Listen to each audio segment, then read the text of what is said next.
வணக்கம் உறவுகளே, அனைவருக்கும் இனிய காலை வணக்கம்.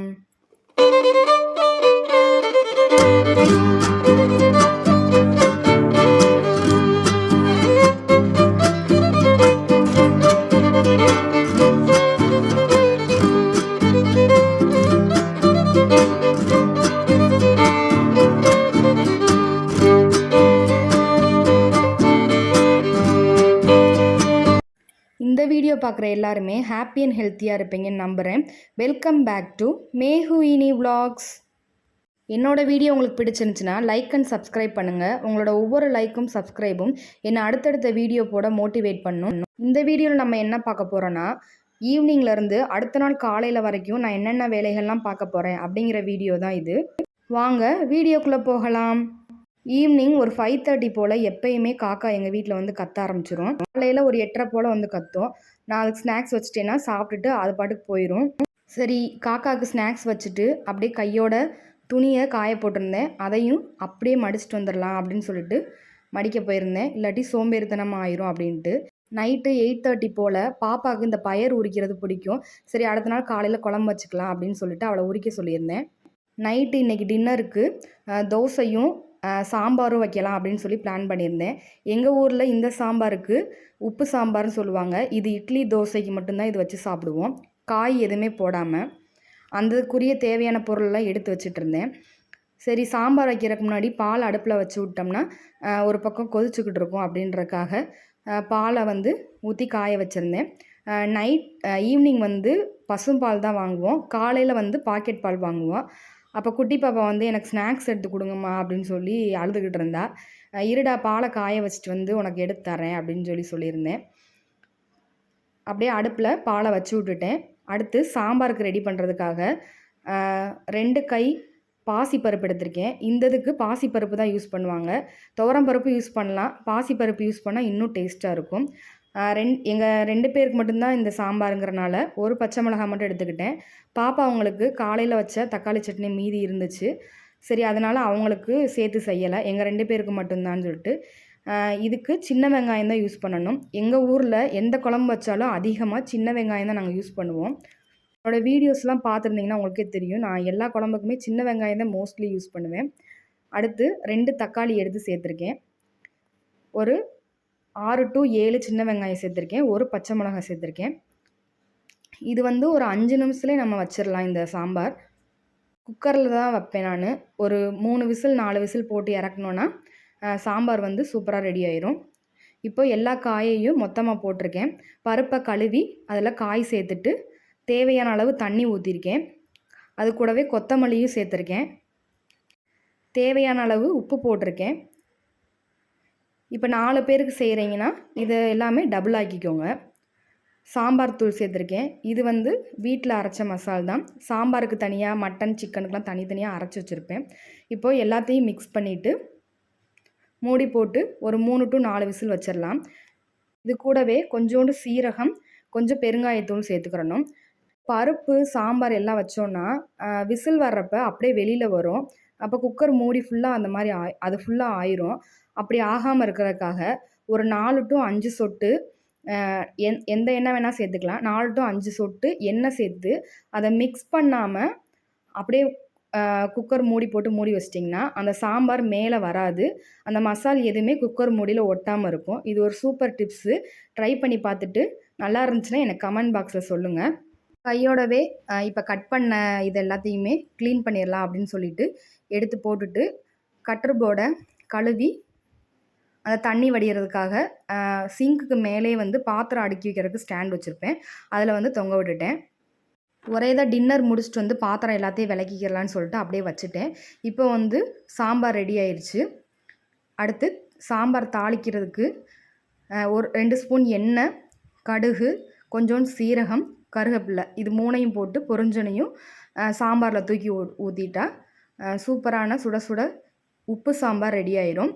நீங்கள் தாளிக்காமையும் சாப்பிட்லாம், அப்போனாலும் டேஸ்ட்டாக தான் இருக்கும். சாம்பார் ரெடி ஆகிறதுக்குள்ளே பாப்பா வந்து பயரை உரித்து கொண்டு வந்தா. குப்பையில் பார்த்தா இவ்வளோ மொச்ச பயிர் உரிக்காமல் போட்டிருந்தா. சரி, நமக்கு 2 வேலை தான் அப்படின்ட்டு கையோட அதையும் உரித்து எடுத்து வச்சிட்டேன். இந்த எல்லா வேலையும் முடிச்சோனையும் சரி தோசை ஊற்றி சாப்பிட்றலாம் அப்படின்னு சொல்லிட்டு பாப்பா அவங்களுக்கு தோசை ஊற்றி தக்காளி சட்னி வச்சு கொடுத்துட்டேன். எங்களுக்கு தோசை ஊற்றி சாம்பார் வச்சு நாங்கள் சாப்பிட்டோம். இந்த சாம்பார் என்னோடய ஃபேவரட். எங்கள் அம்மா வைக்கிற சாம்பார் இன்னும் எனக்கு ரொம்ப பிடிக்கும். ஆனால் எங்கள் அம்மாவுக்கு என்னோடய சாம்பார் தான் ரொம்ப பிடிக்கும். எங்கள் அம்மா வச்சாங்கன்னா கொஞ்சம் கூட மிச்சம் வைக்காமல் எல்லாத்தையுமே சாப்பிட்ருவேன். இப்போது எல்லாருமே சாப்பிட்டோம். சரி கிச்சனை க்ளீன் பண்ணலாம் அப்படின்னு சொல்லிட்டு உள்ளே வந்தேன். நைட்டு கிச்சனை க்ளீன் பண்ணி வச்சா தான் காலையில் கிச்சனுக்குள்ளே வந்து வேலை பார்க்குறக்கே ஒரு இன்ட்ரெஸ்டிங்காக இருக்கும். அதனால் நைட்டோட நைட்டாக எல்லா பாத்திரத்தையும் கழுவி வச்சு கிச்சனையும் க்ளீன் பண்ணிடுவேன். மிச்சம் இவ்வளோ சாம்பார் இருந்துச்சு. அதையும் ஒரு சின்ன கிண்ணத்தில் மாற்றி வச்சுட்டேன். எல்லா பாத்திரத்தையும் கழுவுனதுக்கப்புறம் சிங்க்குக்கு பக்கத்துலேயே ஒரு டப்பா வச்சு அதில் குப்பை போடுவேன்னு சொல்லியிருந்தேன்.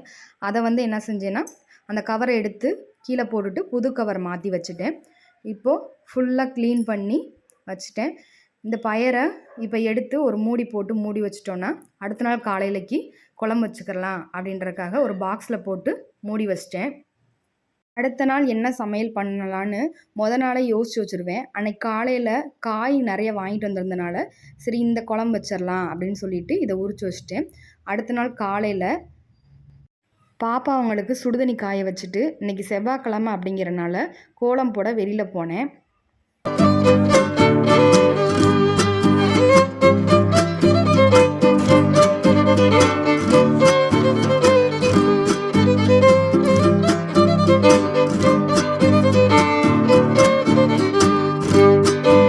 நான் மாடியில் இருக்கனால கீழே வந்து அத்தை கோலம் போட்டுருவாங்க. நான் வந்து செவ்வாய் வெள்ளிக்கு மட்டும் துளசி செடி வச்சுருக்கனால அதுக்கு பக்கத்தில் ஒரு கோலம் போடுவேன். எனக்கு கோலம் போடவும் தெரியாதுன்னு உங்களுக்கு முன்னவே தெரியும். அதனால் எனக்கு தெரிஞ்ச சின்ன கோலம் போடுவேன். அன்னைக்கு செவ்வாய்க்கிழமை அப்படிங்கிறனால ஸ்டார் கோலம் போட்டிருந்தேன். இன்றைக்கி மார்னிங் பிரேக்ஃபாஸ்ட்டுக்கு ராகி கூழ் செய்யலாம் அப்படின்னு சொல்லிட்டு 1.5 கப்பு ராகி எடுத்து கழுவி ஊற வச்சுருக்கேன். ஒரு அரை மணி நேரம் ஊறட்டும். அதுக்குள்ளே குழம்புக்கு தேவையான பொருளை நம்ம ரெடி பண்ணிடலாம். ஒரு மிக்ஸி ஜாரில் 2 தக்காளி, கொஞ்சம் தேங்காய், 1/2 ஸ்பூன் சோம்பு, 1/2 ஸ்பூன் கசகசா எல்லாம் சேர்த்து நல்லா பேஸ்ட்டு மாதிரி அரைச்சி எடுத்துகிட்டு வந்துக்கலாம். அதுக்கு முன்னாடி பயரை வந்து ஒரு 2 விசில் விட்டு குக்கரை வந்து அடுப்பில் வச்சுருக்கேன். அது வேகிறக்குள்ளே வாழைப்பூ அத்தை உரித்து கொடுத்துருந்தாங்க. அதனால் சரி அதுக்கு தேவையான பொருளை வந்து ஊற வச்சிடலாம் அப்படின்னு சொல்லிட்டு கடலைப்பருப்பு ஒரு 2 கப்பு எடுத்து ஊற வச்சுருக்கேன்.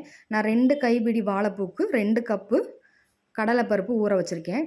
இப்போ வந்து குழம்பு வைக்கலாம் அப்படின்னு சொல்லிட்டு ஒரு பாத்திரத்தை வச்சு கொஞ்சம் எண்ணெய் ஊற்றி ஒரு 3 ஸ்பூன் எண்ணெய் ஊற்றி எந்த எண்ணெய் வேணால் ஊற்றிக்கலாம். இன்றைக்கி நான் கடலெண்ணெய் யூஸ் பண்ணியிருக்கேன். செக்கில் வாங்கின எண்ணெய் தான் யூஸ் பண்ணியிருக்கேன். 1 ஸ்பூன் கடுகு, கருவேப்பிலை போட்டுட்டு வெங்காயத்தை வந்து நேராக கட் பண்ணிக்கோங்க. போட்டுட்டு நல்லா தாளிச்சுக்கிறணும். வெங்காயம் நல்லா வதங்கினதுக்கப்புறம் இப்போ வேக வச்சுருக்க பயர் எடுத்து நான் ஒரு 2 விசில் விட்டு இறக்கி வச்சுருக்கேன். வேக வச்சுருக்க பயரை அதில் சேர்த்துக்கலாம். எல்லா பயரையும் சேர்த்ததுக்கப்புறம் அதுக்கு தேவையான மசால், இது வந்து வீட்டில் அரைச்ச மசால் பொடி, அந்த மசால் பொடி சேர்த்துருக்கேன். ஒரு 2 ஸ்பூன் சேர்த்துருக்கேன். எனக்கு காரம் கம்மியாக வேணுங்கிறனால ஒரு 2 ஸ்பூன் சேர்த்துருக்கேன். அதுக்கப்புறம் குழம்புக்கு தேவையான உப்பு சேர்த்துருக்கேன். இப்போது அரைச்சி வச்சுருக்க தக்காளி, தேங்காய், சோம்பு, கசகசா இது போட்டு அரைச்ச பேஸ்ட்டை வந்து அதில் நான் சேர்த்துக்கிறேன். சேர்த்துட்டு நல்லா மிக்ஸ் பண்ணி விட்டுட்டு இப்போது குழம்புக்கு தேவையான அளவு தண்ணி ஊற்றி கொதிக்க வச்சுட்டா குழம்பு ரெடி ஆயிரும். எல்லாத்தையும் நல்லா சேர்த்து இப்போது குழம்ப நல்லா மிக்ஸ் பண்ணி விட்டுக்கிறணும். ஒரு 10 நிமிஷம் கொதிக்க வச்சு இறக்கணுன்னா சூப்பரான குழம்பு வந்து ரெடி ஆயிரும். இப்போது பாப்பா அவங்களுக்கு வெஞ்சனத்துக்கு இன்றைக்கி சக்கரவள்ளி கிழங்கு தான் எடுத்திருக்கேன். சக்கரவள்ளி கிழங்கை ஃப்ரை பண்ண போகிறேன். அவங்க அவிச்சு கொடுத்தா இதை சாப்பிட மாட்றாங்க. அதனால் நான் என்ன பண்ணுறேன்னா அதை வந்து உருளைக்கிழங்கு சிப்ஸு போடுவோம்ல அந்த மாதிரி தோல் எல்லாத்தையும் எடுத்துட்டு ஸ்லைஸாக கட் பண்ணி பொரிச்சு கொடுத்துட்டா சக்கரவள்ளி கிழங்குனே தெரியாமல் அவங்க சாப்பிட்ருவாங்க. நல்லா தின்னாக கட் பண்ணணும். நல்லா ஸ்லைஸாக கட் பண்ணணும். நான் உங்களுக்கு எடுத்து காட்டுறேன். இந்த அளவுக்கு ஸ்லைஸாக இருக்கணும். அப்படின்னா தான் சக்கரவள்ளி கிழங்கு நல்லா பொரியும். இப்போது அதுக்கு தேவையான மசால், கொஞ்சோண்டு கடலை மாவு, உப்பு எல்லாம் சேர்த்து நல்லா மிக்ஸ் பண்ணி ஒரு 10 நிமிஷத்துக்கு ஊற வச்சிடலாம். இது முடிஞ்சோடனையும் கையோட அதுக்குரிய தோல் எல்லாத்தையுமே க்ளீன் பண்ணிடலாம் அப்படின்னு சொல்லிட்டு க்ளீன் பண்ணியிருந்தேன். இப்போது சக்கரவள்ளி கிழங்கு 10 நிமிஷம் ஊறினதுக்கப்புறம் பொரித்து எடுத்துட்டேன். இந்த வேலையெல்லாம் முடிச்சதுக்கப்புறம் சரி காஃபி போட்டு குடிக்கலான்னு பால் அடுப்பில் வச்சு விட்ருந்தேன். இப்போது ராகி நல்லா ஊறிடுச்சு. ஒரு அரை மணி நேரம் ஊற வச்சுருந்தேன். நல்லா ஊறிடுச்சு. இது பெரியவங்க நாங்கள் குடிக்கிறதா அப்படிங்கிறனால அப்படியே அரைச்சி அப்படியே கூழ் காய்ச்சிடலாம். இதே சின்ன குழந்தைங்களுக்குன்னா இப்போ நம்ம அரைச்சி எடுத்துகிட்டு வந்திருக்கோம்ல, இதை நல்லா வடிகட்டி வச்சு வடிச்சிட்டு அந்த தண்ணி மட்டும் சேர்த்து கூழ் காய்ச்சி கொடுங்க. இது எங்களுக்குங்கிறனால நான் அப்படியே சேர்த்துருக்கேன். இப்போ பால் பொங்கிடுச்சு.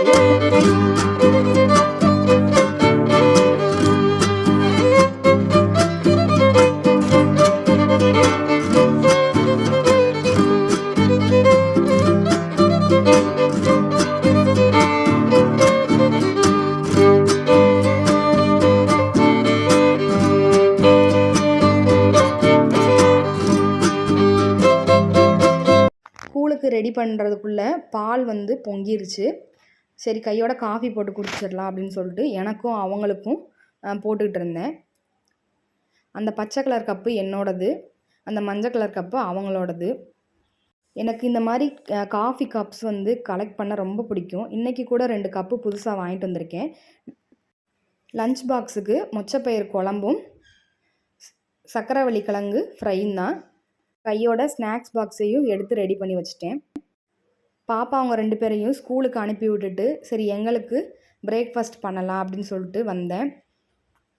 கூழ் செய்ய ஒரு பாத்திரத்தை எடுத்து வச்சுக்கோங்க. இன்றைக்கி நான் 2 பேருக்கு செய்கிற அளவு சொல்லியிருக்கேன். இதுக்கு 1.5 செம்பு தண்ணி ஊற்றிக்கோங்க. அது நல்லா சூடானதுக்கப்புறம் இப்போது நம்ம அரைச்சி வச்சுருக்க ராகி மிக்ஸை எடுத்து அதை நல்லா தண்ணியாக கலந்து வச்சுருக்கணும். அதை எடுத்து அப்படியே ஊற்றிடக்கூடாது. அந்த கொதிக்கிற தண்ணியில் கொஞ்சம் கொஞ்சமாக ஊற்றி கலந்து விட்டுக்கிட்டே இருக்கணும். அப்படி நம்ம டக்குன்னு ஊற்றிட்டோன்னா கெட்டியாயிரும். அதனால் மிக்ஸ் பண்ணி விட்டுக்கிட்டே ஊற்றணும். கட்டிப்படாத அளவுக்கு நல்லா மிக்ஸ் பண்ணணும். ஏன்னா ஊற்றுனோனையுமே நல்லா கெட்டியாயிரும். அதனால் நல்லா மிக்ஸ் பண்ணிடணும். இது கூழ்ங்கிறனால தண்ணி நான் எக்ஸ்ட்ராவே தான் வச்சுருக்கேன். களினா கொஞ்சம் கம்மியாக வைக்கணும். எனக்கு களி கிண்ட தெரியாது. களி கிண்ட ட்ரை பண்ணி தான் கூழ் காய்ச்ச பழகினேன். இப்போ தேவையான அளவு உப்பு போட்டிருக்கேன். அதுக்கப்புறம் பத்தலாட்டி திரும்ப போட்டுக்கலாம். இப்போ நல்லா மிக்ஸ் பண்ணிக்கிட்டே இருக்கணும். கிட்டத்தட்ட ஒரு 1/4 மணி நேரமாவது நல்லா மிக்ஸ் பண்ணணும்.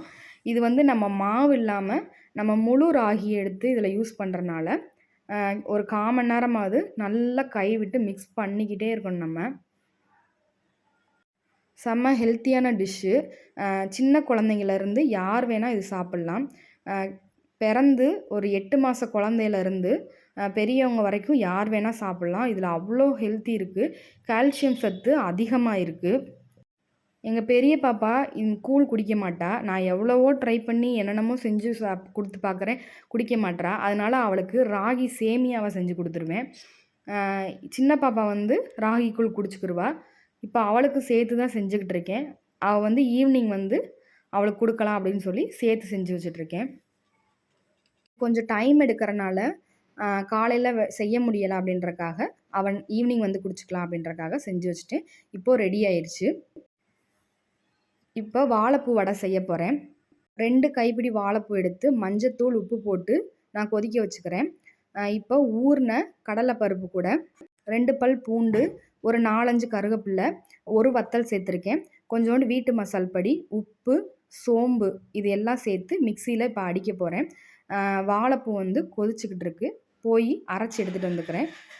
இப்போ வாழைப்பூ நல்லா வெந்ததுக்கப்புறம் தண்ணி கொஞ்சம் கூட இல்லாமல் வடிச்சிட்டு நல்லா ஆறுனதுக்கப்புறம் அதையும் பேஸ்டாக்கி எடுத்து அதில் சேர்த்துக்கிறேன். இதில் தண்ணி கொஞ்சம் கூட இருக்கக்கூடாது. நம்ம ஊற வச்சுருக்க கடலைப்பருப்பில் இருக்க தண்ணியையும் நல்லாவே ட்ரைன் பண்ணி எடுத்துகிட்டு தான் நம்ம அரைக்கணும். இல்லாட்டி வடை வடை மாதிரி வராமல் தனித்தனியாக பிரிஞ்சு போயிடும். இப்போது ஒரு பெரிய வெங்காயத்தை எடுத்து நல்லா ஸ்லைஸாக கட் பண்ணி கொஞ்சோண்டு கருவேப்பிலை போட்டு நல்லா மிக்ஸ் பண்ணி வச்சுருக்கேன். கொஞ்சோண்டு உப்பு சேர்த்து நல்லா மிக்ஸ் பண்ணி வச்சுருக்கேன். இப்போது வடைக்கு தேவையான மிக்ஸ் வந்து ரெடி ஆயிடுச்சு. இப்போது வடை தட்டிக்கலாம்.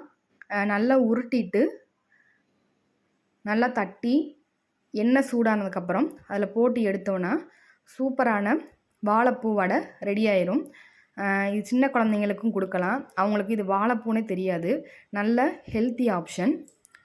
இன்றைக்கி நான் காணப்பயிறு துவையல் அரைக்கலாம் அப்படின்னு சொல்லி தான் நினச்சிட்டு இருந்தேன். அப்புறம் வாழைப்பூ இருந்தனால சரி வடை போட்டுடலாம் அப்படின்றதுக்காக போட்டுட்டேன். ஸ்டவ்வை ஸ்லோ ஃப்ளேமில் வச்சு தான் வடை போட ஸ்டார்ட் பண்ணணும். ஏன்னா ஃபுல்லாக வச்சோன்னா கருகிறதுக்கு சான்ஸ் இருக்குது. வெளியில் வெந்த மாதிரி தெரியும், உள்ளே ஃபுல்லாக மசாலா அப்படியே இருக்கும். அதனால் ஃபுல் ஸ்பீடில் வச்சு போடாதீங்க. ஸ்லோ ஃப்ளேமில் வச்சு இந்த பக்கம் திருப்பிட்டு அதுக்கப்புறம் ஃபுல் ஃப்ளேமில் வச்சு அந்த பக்கம் திருப்பி எடுத்துடலாம். இப்படி செஞ்சிங்கன்னா சூப்பரான வாழைப்பூ வடை ரெடி ஆயிரும். இந்த மாதிரி வீட்டில் வாரத்துக்கு 2 முறை கூழ் காய்ச்சி தான் நாங்கள் சாப்பிடுவோம்.